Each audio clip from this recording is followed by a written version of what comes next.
Olá! Sejam muito bem-vindos ao PEP, Palestra Esporte Podcast, nossa jornada semanal de reflexões sobre desenvolvimento, comportamento e cidadania, a partir do compartilhamento de experiências práticas e acadêmicas dos universos do esporte, da gestão pública e da defesa dos direitos das pessoas com deficiência.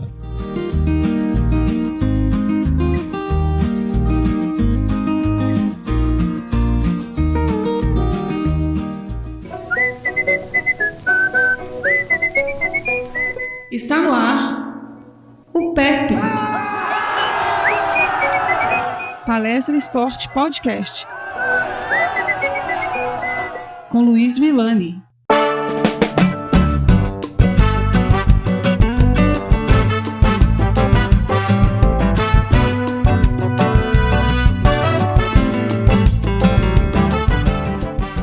Episódio número 3. Começamos agora a série do relato passo a passo das experiências vivenciadas no intercâmbio profissional nos Estados Unidos. Um retrato fidedigno das oportunidades e, obviamente, as reflexões que pude fazer durante os 21 dias em que estive imerso na cultura norte-americana.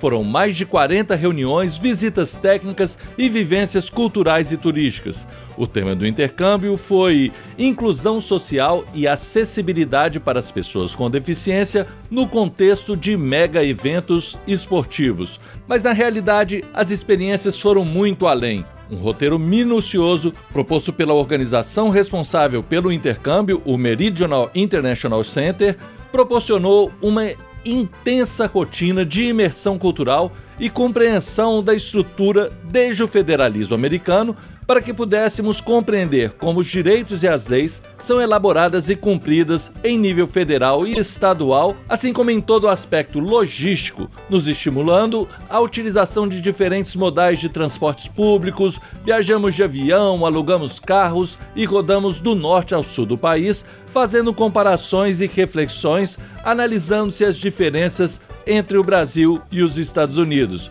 mas também as diversas potencialidades que temos para nos desenvolver com vistas a caminharmos para um modelo mais efetivo, objetivo, menos burocrático e, obviamente, mais prático para se fomentar políticas públicas que possam incentivar os setores do esporte, cultura, turismo e lazer para todos em nosso país. Eu sou o professor Luiz Villani e o convido para acompanhar nossa jornada.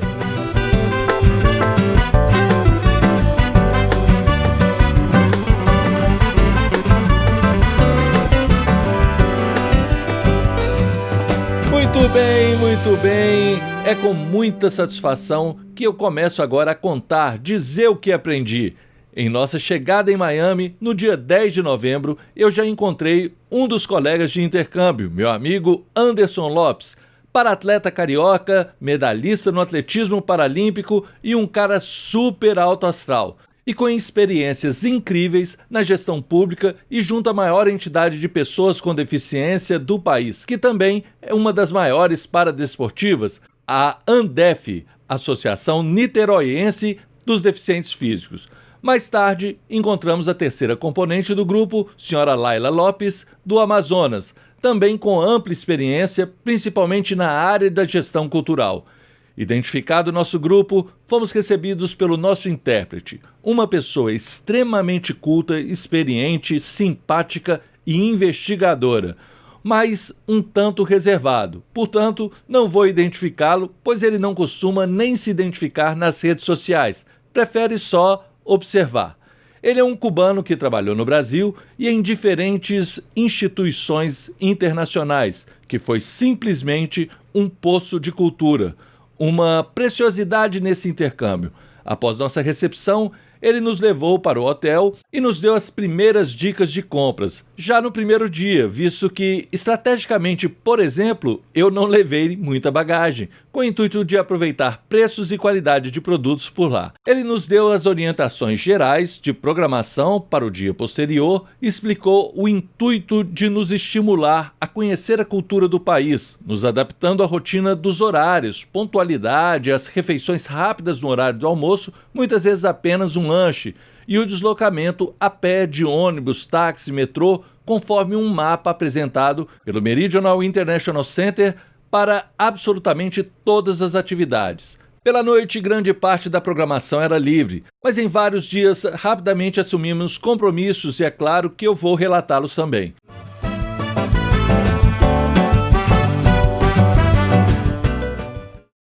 O dia 11 de novembro marcou então nosso primeiro dia de atividades do programa e coincidiu com o importante feriado nacional nos Estados Unidos, o Dia dos Veteranos de Guerra, Veterans Day, o que proporcionou um passeio turístico guiado pela especialista Sra. Marianne Shihal, com amplo conhecimento da capital norte-americana no que tange à estrutura política do federalismo e da democracia do país, que apresentou durante 3 horas não somente os monumentos e pontos turísticos e históricos de interesse, mas também associou a toda a cultura norte-americana, nos informando curiosidades sobre a arquitetura e a concepção da cidade associadas aos princípios constitucionais, a concepção do próprio país. Algo que não só causou uma ótima impressão, como uma admiração pela preservação de importantes marcos das políticas e do sistema de governo dos Estados Unidos. Por exemplo, o Memorial de Thomas Jefferson, uma cúpula que guarda sua estátua, está apontada para o Capitólio, o Congresso americano. Essa construção é uma forma simbólica de dizer aos políticos que o principal autor da Declaração de Independência do país está de olho neles, está os guardando para que não se desviem dos propósitos básicos constitucionais, aliás, de uma Constituição que originalmente foi escrita em apenas 7 artigos. Suas posteriores emendas foram realizadas após o texto original, obviamente, mas preservando-se os princípios básicos. Durante a visita, o Memorial dos Veteranos fica bem próximo ao Lincoln Memorial. Tivemos a oportunidade de ver a emoção das famílias visitando o muro com o nome dos soldados mortos na Guerra do Vietnã. Marcas que revelam polêmicas, mas que nos faz compreender também a cultura do país, o respeito. Aliás, no Memorial Lincoln, não tem como não tirar uma foto no local de onde Martin Luther King fez seu histórico discurso, I Have a Dream. Nem precisa dizer que me senti o Forrest Gump em Washington. Lembrei dele por vários lugares em que passei.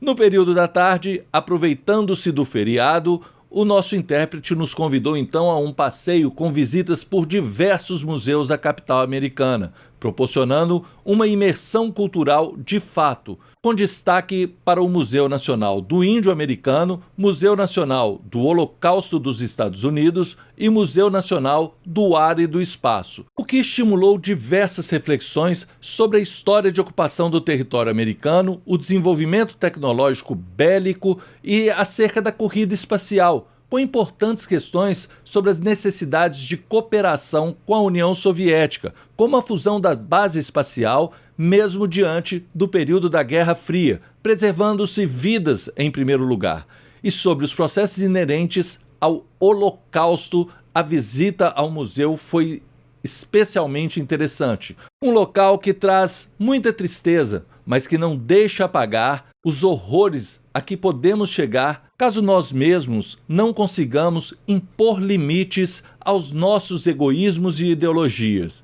É um resgate histórico, um chamado à compreensão da verdadeira essência dos direitos humanos em função das atrocidades que a busca pela supremacia de um povo acabou chegando. Não dá para desconsiderar a diversidade global, a riqueza das diferenças culturais, religiosas, mas também do quanto conseguimos nos aproximar, conviver com elas. Esse é o bem maior da humanidade, nossa maior riqueza. Certamente essas oportunidades foram bem além de um magnífico cartão de visitas, mas estendeu-se à descoberta de uma história global, do quanto as relações da Constituição do povo norte-americano e dos ideais que os inspiraram à luta por sua independência influenciaram e influenciam ainda hoje todo mundo. Como já disse, faço questão de me despir de preconceitos ideológicos inspirando-se na história de um povo e não de governos, e que assim como nós, ocupou um espaço distante de sua terra natal e constituiu uma nação longe de suas raízes,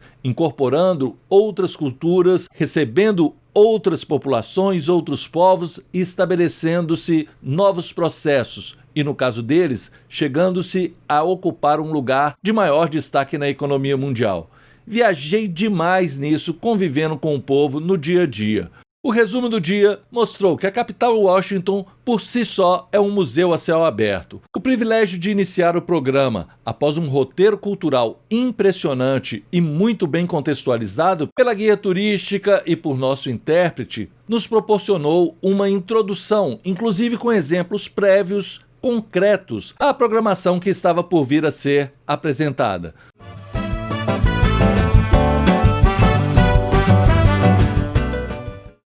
Nosso programa tinha uma intenção muito clara. A cônsul que fez minha seleção, por exemplo, deixou claro que eu fui selecionado por ter uma ampla experiência com esporte paralímpico, com os direitos das pessoas com deficiência, mas também por estar, naquele momento, na ocasião do processo de seleção, coordenando os projetos da Secretaria Municipal de Esportes de Belo Horizonte para a Copa do Mundo de 2014. O programa foi desenhado especificamente para o Brasil, considerando-se esse contexto, o esporte como um dos veículos mais importantes para a promoção da inclusão social de pessoas com deficiência e também em função da realização dos mega-eventos como a Copa do Mundo e os Jogos Olímpicos e Paralímpicos no Rio em 2016. Dentre os objetivos específicos listados no caderno de orientação do intercâmbio, destacavam-se o de proporcionar a troca de conhecimentos referentes às oportunidades do legado permanente, não somente dos eventos que estavam por acontecer, mas também para refletir sobre os eventos que já haviam ocorrido, como, por exemplo, os Jogos Paralímpicos e Olímpicos de Atlanta 1996 e dos Jogos Pan-Americanos e Pan-Americanos Rio 2007, visto que tais experiências no Brasil foram procedidas de atualizações das legislações brasileiras sobre o esporte, em 1998, com a nossa Lei Nacional sobre o Esporte, e sobre os direitos das pessoas com deficiência em 2008, 2009, com a ratificação da Convenção da ONU sobre os Direitos das Pessoas com Deficiência. Nessa perspectiva, o Departamento de Estado afirmava esperar que o programa pudesse estreitar relações e trocas de experiências focada nas áreas de promoção da acessibilidade e inclusão das pessoas com deficiência, com foco nas seguintes áreas de interesse: direito das pessoas com deficiência nos Estados Unidos, desde os direitos civis às leis que proporcionaram a equidade de oportunidades e as regulamentações referentes à acessibilidade do país. Educação física e esportes como ferramenta de inclusão social, apresentando-se o contexto dos programas esportivos para jovens como ferramentas de promoção de liderança, trabalho em equipe, autoestima e habilidades para toda a vida entre as pessoas com deficiência, assim como os métodos utilizados para incluir as pessoas com deficiência na cadeia de eventos em torno dos mega-eventos esportivos. O papel das agências de governo, grupos de lobbies, as bases das organizações e corporações privadas, da influência na política e na defesa dos direitos das pessoas com deficiência. O alcance dos programas públicos e privados destinados à população com deficiência, considerando-se as oportunidades de emprego, educação e serviços sociais. As abordagens das cidades e condados para receber de forma adequada pessoas com deficiência em eventos nos contextos esportivos, de convenções e festivais, incluindo-se as estruturas das respectivas localidades. Educação e campanhas públicas destinadas à promoção da consciência sobre os direitos das pessoas com deficiência e a importância de sua inclusão na vida profissional e social. Estratégias para erradicar os estereótipos sociais associados à deficiência. Como eu disse, a gestão do programa ficou a cargo da organização do Meridian International Center, que estabeleceu um intenso roteiro de visitas, cuja estrutura e estratégias se mostraram altamente interessantes por proporcionar não somente a imersão cultural junto a organizações públicas e privadas, mas também pela oportunidade de conhecer diferentes regiões e contextos de cidades de grande, médio e pequeno porte, de condados e de diferentes estados norte-americanos, do norte ao sul dos Estados Unidos. Estivemos em Washington, capital, Pittsburgh, Chicago, Orlando e Tampa.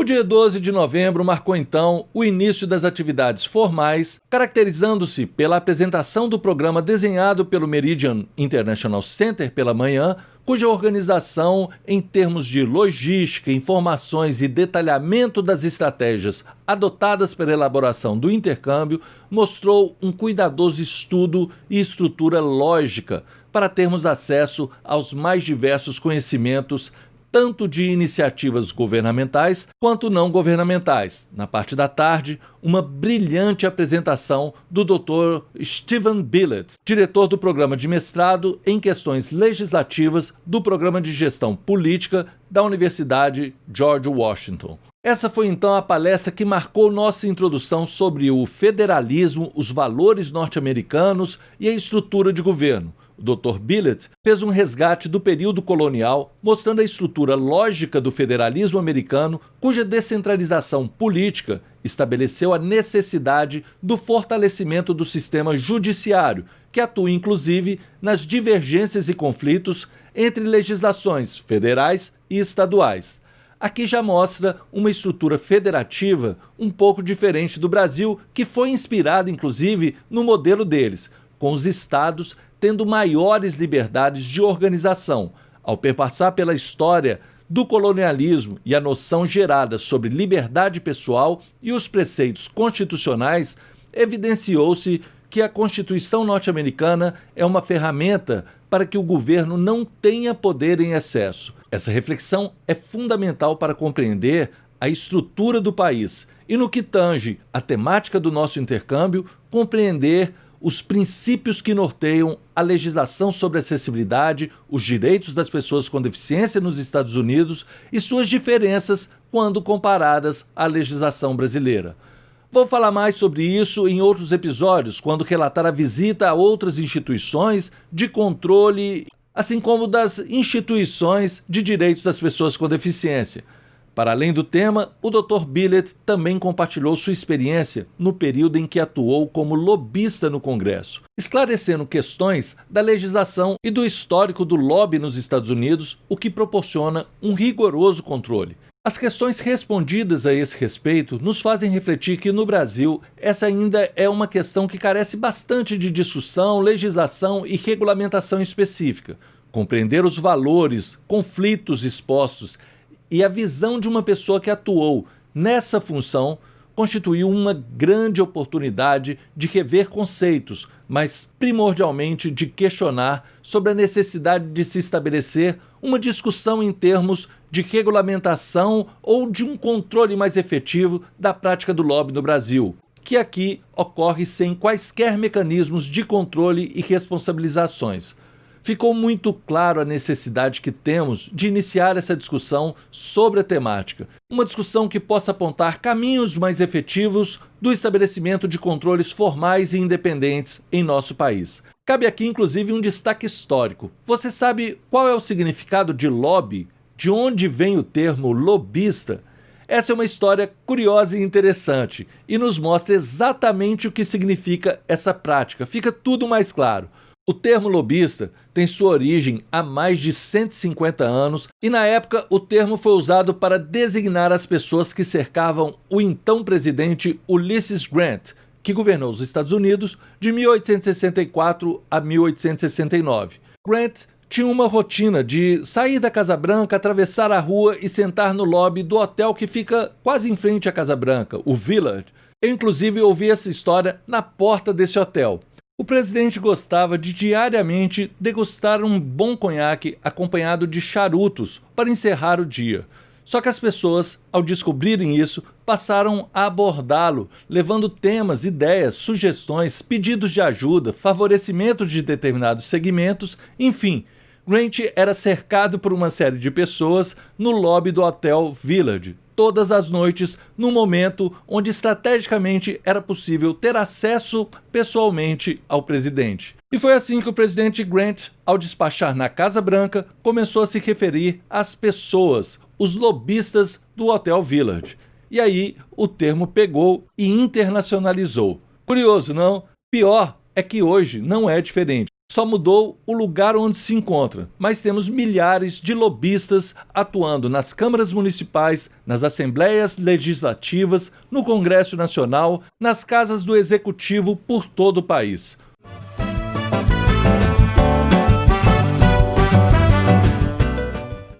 O dia 13 de novembro foi um dia extremamente intenso e corrido. Por questões de afinidade de tema, vou deixar as reuniões mais técnicas sobre o esporte para depois e saltar para a nossa recepção no Senado americano. O tema desse encontro foi o papel do Congresso na elaboração de legislação e estabelecimento de políticas para as pessoas com deficiência. Fomos recebidos pelo Dr. Michael McCormick, conselheiro de políticas educacionais para pessoas com deficiência do Comitê de Saúde, Educação, Trabalho e Pensão do Senado americano, que era inclusive presidido na época pelo senador Tom Harkin. Tom Harkin foi o autor e líder na aprovação do Ato dos Americanos com Deficiência, a ADA, a Lei Americana para as Pessoas com Deficiência, em 1990. O Dr. McCormick também é professor de Desenvolvimento Humano e Estudos da Família da Universidade de Delaware, com a especialidade em Deficiência, Educação Infantil, Educação Precoce, Intervenção Precoce e Políticas de Apoio às Famílias. Dentre os diversos assuntos pautados, algumas questões chamaram muita atenção. McCormick destacou que a legislação americana sobre educação para as pessoas com deficiência, por muitos anos, esteve atrelada aos termos de duas legislações paralelas que muitas vezes eram conflitantes. A Lei de Reabilitação, mais focado nos aspectos biológicos da saúde da pessoa com deficiência, de 1973, e a Lei de Educação para as Pessoas com Deficiência, a IDEA, de 1975. Assim como no Brasil, ele destacou que há sérios problemas de capacitação dos professores nas escolas regulares e, como especialista em educação especial, ele luta pelas escolas inclusivas como modelo de educação. Entretanto, destaca que há um movimento de famílias com apoio dos sindicatos educacionais que mantém vivas as escolas especiais no país. Aqui, é interessante, pois é um movimento similar ao que ocorre no Brasil, o que, no meu entender, ainda falta mais dados, estudos e orientação das famílias acerca do que significa educação inclusiva e educação especial. É difícil ainda para as famílias ter o discernimento de quais são as propostas. São assuntos que ainda não foram pacificados e que implicam, inclusive, na dificuldade de uma política mais incisiva na formação de professores. E como eu tinha conhecimento de uma lei citada no livro de Joseph Vinnick, de 2001, e era uma ideia que eu já vi, inclusive, apresentando a alguns políticos e assessores políticos aqui no Brasil, perguntei para ele como funcionava a emenda 10517 à IDEA de 1997, que estabelece em nível federal o direito de bebês e crianças até 3 anos de idade com diagnóstico de atraso de desenvolvimento ter acesso a um serviço de intervenção precoce. Essa questão me surgiu no momento em que eu vi a especialidade do Dr. McCormick. E essa proposta, descrita no livro do Vinnick, mostra que era de uma assistência multidisciplinar com grupos de orientação familiar compostos pelos pais, um coordenador de serviço, advogados e pelo menos 2 profissionais de 2 disciplinas distintas, como educação física, fonoaudiologia, terapia ocupacional, fisioterapia, por exemplo. McCormick me perguntou de onde que eu conhecia essa lei. Citei a fonte e ele reconheceu que era uma ideia fantástica, mas disse que funcionou parcialmente nos primeiros 10 anos, mas nos últimos anos esse projeto vinha sendo abandonado. Considerou-se um programa dispendioso e com a crise nos Estados Unidos, o programa deixou de ser financiado. Ele ressaltou que as crianças precisam ser atendidas, mas que o Congresso entendeu que é preciso aprimorar esse programa, compreender melhor algumas fragilidades para potencializá-lo posteriormente, mas que efetivamente não vinha mais funcionando. É interessante sabermos que há problemas no cumprimento de leis nos Estados Unidos. Óbvio que esses problemas passam por discussões políticas e tiveram escolhas em função da restrição de recurso devido à crise. Mas eu realmente fiquei surpreso ao ver essa realidade por lá. Até porque, ao longo da viagem, constatamos que, em termos de acessibilidade, a ADA, a outra lei que citei, está na boca do povo. As pessoas na rua sabem da existência da lei, inclusive a apoiam. Em uma farmácia, por exemplo, perguntamos para um segurança por que havia uma entrada com uma maçaneta diferente ali na loja. O que era aquilo? E ele respondeu que eram exigências da Lei de Acessibilidade. Citou o nome, ADA, para que as pessoas que não conseguem acionar a maçaneta possam entrar de forma autônoma, sem necessidade de apoio. Uma resposta simplesmente maravilhosa, surpreendente, pois aqui no Brasil temos legislação similar, mas ninguém sabe de sua existência. Se sabe, não conhece seus termos específicos e ainda não há o apoio popular necessário para que as adequações da cidade sejam prioridades. Essa foi uma grande diferença que senti em relação à legislação de acessibilidade deles, que tem apenas 10 anos de diferença em relação à nossa. Mas não tem como comparar as diferenças das realidades de adequação entre os dois países.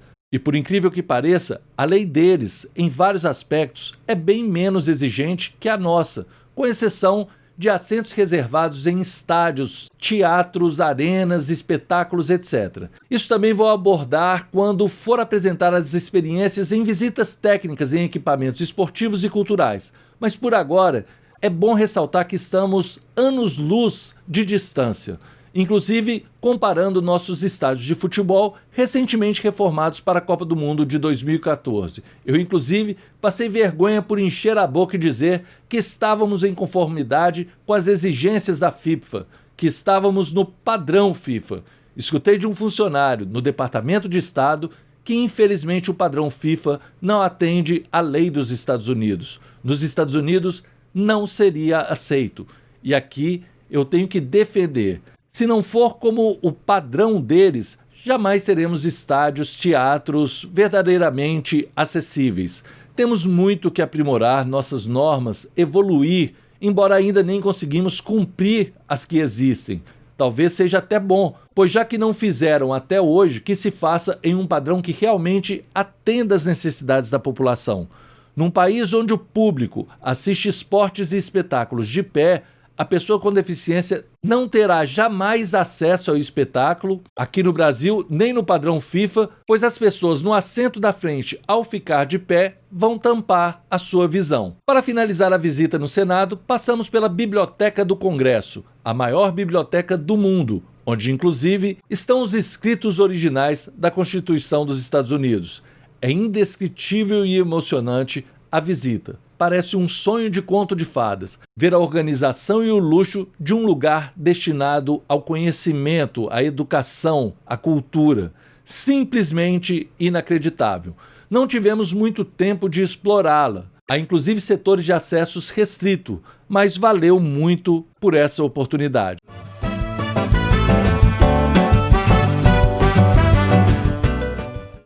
Pessoal, eu sei que é muita informação, mas o tema de hoje reporta cidadania. As primeiras impressões que tive dos Estados Unidos foi de um respeito muito grande por sua história, pela preservação de sua história, de seus marcos legais e dos ideais a que os mesmos serviram. Uma Constituição enxuta, mas clara em relação aos seus princípios, favorece uma maior compreensão da população sobre o que os rege como Carta Magna do país. Não estou questionando o conteúdo da nossa Constituição, que representa um grande salto e talvez seja uma das mais modernas do mundo, em termos de direitos sociais, principalmente. Mas falta um resumo, para que todos possam se apropriar de fato sobre o que norteia a nossa legislação. Hoje falamos o tempo todo em inconstitucionalidade, e quando chega a interpretação jurídica, nos derruba do cavalo. Precisamos conhecer os princípios básicos que norteiam, que regem e defendê-los ao invés de seguir opiniões, movimentos que falam por nós, pois muitas vezes nunca tivemos acesso a esses princípios e acabamos sendo manipulados. Essa foi uma grande diferença que vi lá. É mais fácil compreender os direitos, embora para quem mude de estado, as leis também podem mudar consideravelmente e é melhor ficar atento nisso. Achei muito interessante a fala do Dr. Billet de que a Constituição norte-americana é uma ferramenta para que o governo não tenha poder em acesso. O Pacto Federativo do Brasil também se espelha nesse sistema de controles, mas não há discernimento aqui no Brasil. Eu falo isso em termos populares, sobre os três poderes. Não compreendemos os papéis e limites de cada um, a sua independência, e isso é muito perigoso, pois quando um desses poderes se fortalece e se volta contra o outro, a população muitas vezes, sem esse discernimento, não vai saber o porquê abraçar ou não uma determinada causa. Na realidade, esses sistemas têm que se controlar de forma independente. É necessário ter mais discernimento sobre as limitações de cada um dos poderes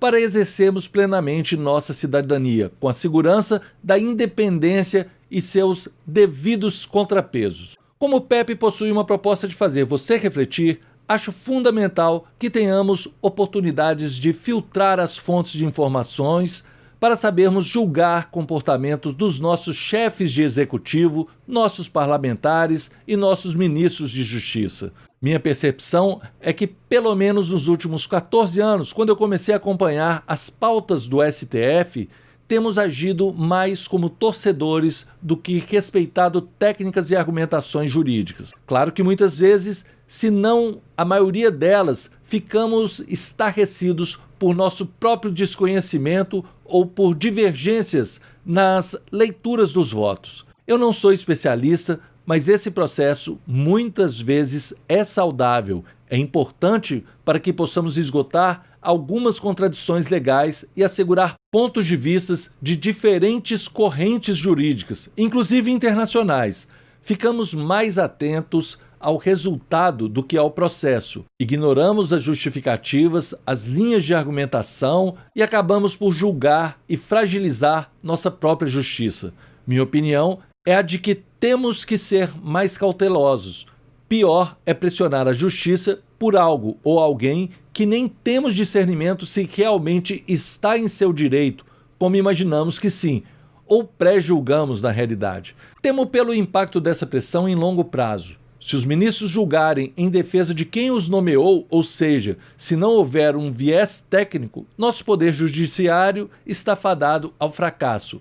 Isso seria uma quebra do sistema de pesos e contrapesos, e aí nem faz sentido existir judiciário.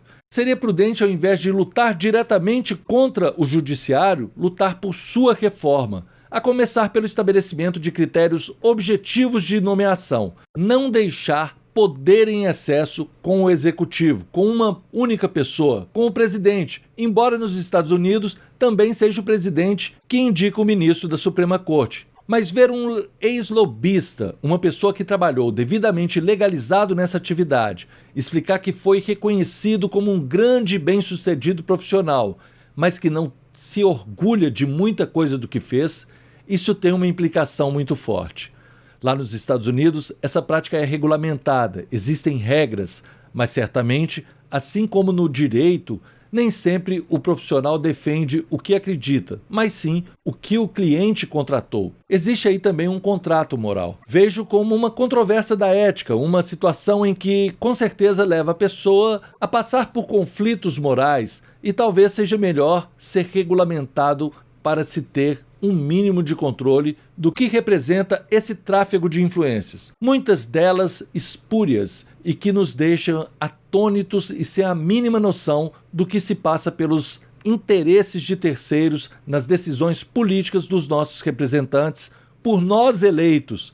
Saber discernir questões profissionais das questões pessoais não deve ser fácil, mas sem regulamentação isso passa a ser banalizado, passa a ser a regra do sempre foi assim e é muito mais subjetivo. E eu realmente acho que carecemos de mais objetividade, de controle dessas práticas por aqui. Aliás, de todas as práticas. O Google, por exemplo, hoje controla toda a minha vida. Sabe onde eu vou, quantos passos eu dei num dia, os produtos que eu procuro para comprar, que eu compro, as notícias que eu leio. E sim, tem um algoritmo que consegue ver absolutamente tudo o que eu estou fazendo, que me controla.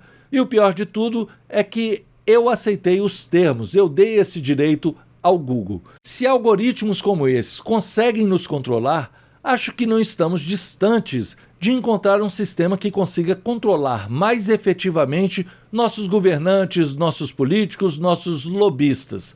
Mais uma vez, chama a atenção para a necessidade de sabermos filtrar informações. Na era das fake news, talvez estejamos no momento mais transparente de informações e possibilidades de controle, mas também é um período onde estamos sendo mais manipulados por práticas abomináveis da plantação de mentiras em massa de todos os lados. É a indústria da deturpação. Mas aqui, nosso lado torcedor de políticos está aflorado mais uma vez. Em um dia, um repórter de TV vira herói por acusar um político do lado que não defendemos. E do outro, o mesmo é parcial, é vagabundo, é vendido, porque acusa o político que defendemos. Digo, nesse contexto que torcemos. Não dá para ser torcedor de políticos. Já está difícil ser torcedor de clubes geridos em favor de grupos muito específicos e não de seus associados e fãs, quanto mais torcer para políticos. Defender, argumentar e contra-argumentar é necessário, não estou dizendo que não,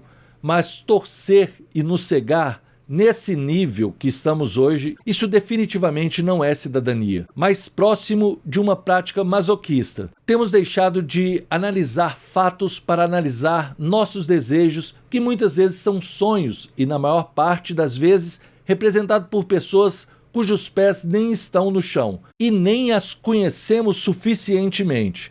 Repito que sou extremamente a favor de discutirmos sobre política. Precisamos trocar mais ideias, mas hoje isso se resume a falar de mocinho e bandido, quando não há nenhum e nem outro no contexto em que vivemos. Não quero defender ideologia aqui, embora eu tenha a minha, mas não somos imutáveis em diversas pautas. Nos tendemos para o centro, para a esquerda ou para a direita. Isso não é incoerência. Determinadas pautas são necessárias e não são consensuais nem na direita e nem na esquerda. Precisam ser debatidas, construídas, trabalhadas, esclarecidas e alinhadas. Sem o diálogo, debates e discussões, não avançaremos. Mas hoje tenho tomado muito cuidado com os radicalismos, o que tem nos impedido de enxergar, ou melhor, pisar no chão da realidade. Claro que há pontos que podemos e até devemos radicalizar de acordo com as nossas convicções, sem o menor problema. O problema é quando não há ponto, e sim pessoas. E para nos justificar defendê-las, começamos a citar os menos pior, buscar qualidades da sua honestidade, quando nosso sistema não é honesto, não é controlável, não é seguro. Não acredito em salvador da pátria num sistema que é corrompido. Político nenhum vai mudar o sistema sem pressão popular. Essa pressão não deve ser de um grupo, mas da coletividade, de um desejo independente da ideologia.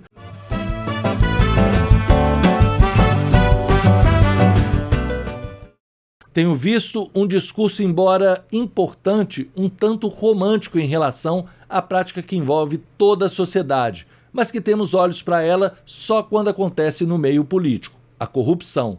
Resumimos a salvação do país no combate à corrupção.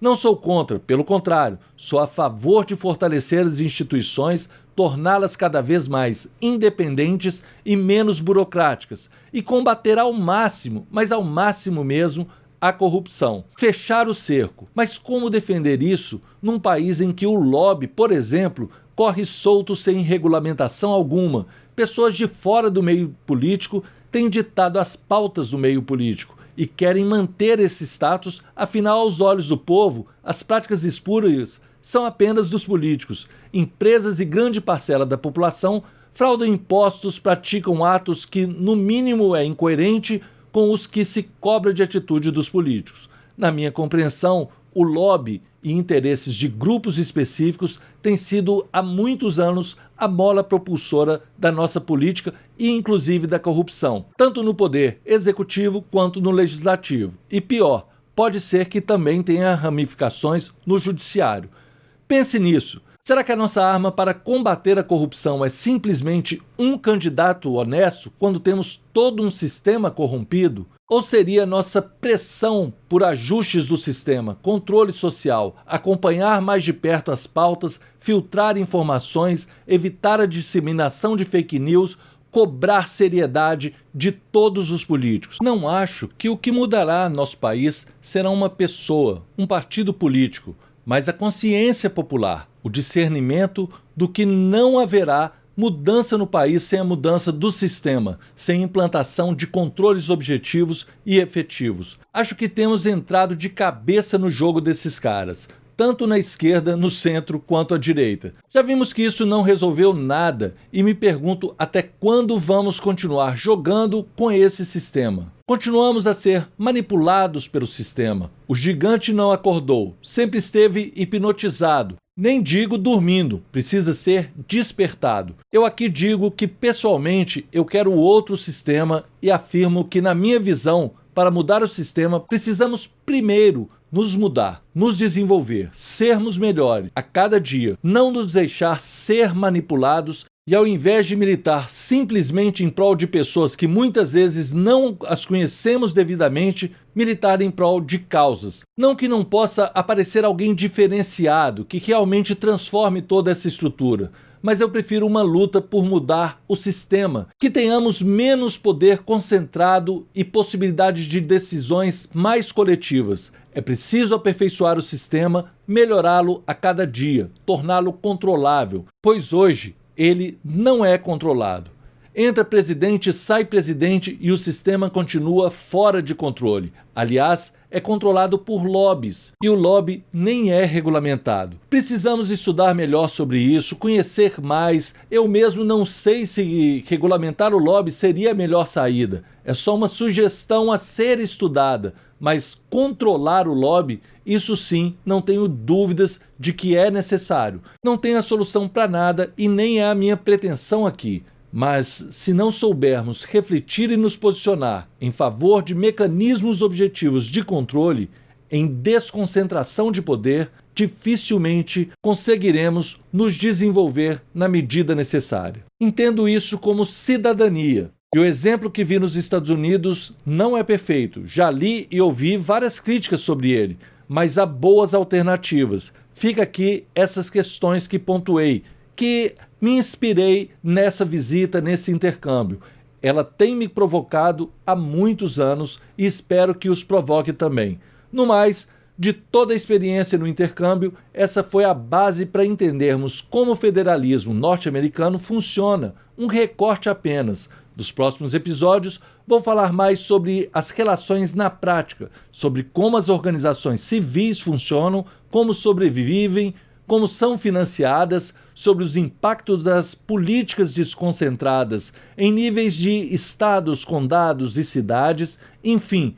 Bora lá para os próximos episódios conhecer a aplicabilidade desse sistema e comparar com a nossa realidade, com as nossas possibilidades e com as necessidades de mudarmos, de nos desenvolver, pessoalmente, profissionalmente e como uma nação. Mais uma vez agradeço pela sua atenção e chamo a atenção também que é preciso conhecer para desenvolver. Sem conhecimento, não há desenvolvimento. Sem desenvolvimento, não há cidadania. Quanto menos informação, mais manipulação. Filtre, discuta, argumente, mas, sobretudo, respeite. Compreenda melhor as diferenças, pois as respostas virão delas. Eu hoje defendi alguns argumentos e imagino que existam contra-argumentos que várias pessoas vão discordar da minha posição. Esse é o processo, essa é a ideia. Bora lá seguir nos respeitando e nos desenvolvendo. Espero que continuemos a caminhar juntos nesse processo de desenvolvimento contínuo. Desde já, lhes desejo um 2021 de muita luz, muita inovação, muitas boas novidades, boas mudanças e tudo de bom para você.